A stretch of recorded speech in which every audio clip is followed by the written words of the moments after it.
గతంలో నీకు చేదు అనుభవాలు నువ్వు ఎదుర్కొని ఉండొచ్చు, అందరి చేత అసహించుకొని పడి ఉండొచ్చు, అందరి చేత నలిపివేయబడి ఉండొచ్చు, అందరి చేత మోసగించబడి ఉండొచ్చు, అందరి చేత దగా చేయబడి ఉండొచ్చు, నిందించబడి ఉండొచ్చు. అది గతం.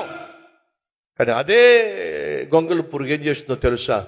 తనను నిందించే, తనను అసహించుకునే వారందరికీ దూరం అయిపోయి ఒక గూడు కట్టుకుంటుంది, వేరు చేసుకుంటుంది.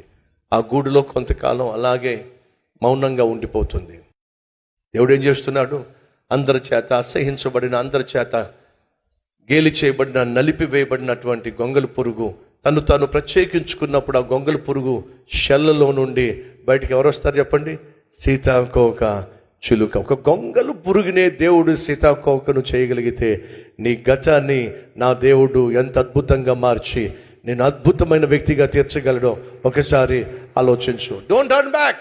వెనక్కి చూసి నిరుత్సాహపడద్దు, వెనక్కి చూసి నిరసించిపోవద్దు, గత జీవితాన్ని గురించి ఆలోచించి నీ మనసు పాడు చేసుకోవద్దు. యెషయా గ్రంథం 43వ అధ్యాయం 18-19. మునుపటి వాటిని జ్ఞాపకం చేసుకోవద్దు. పూర్వకాలపు సంగతులను తలంచుకొనకుడే. అసలు తలంచను కూడా తలంచొద్దు. ఇదిగో నేను ఒక నూతన క్రియ చేయుచున్నాను, ఇప్పుడే అది మొలుచును, మీరు దాన్ని ఆలోచించరా? నేను అరణ్యములో త్రోవ కలుగ చేయబోతున్నాను.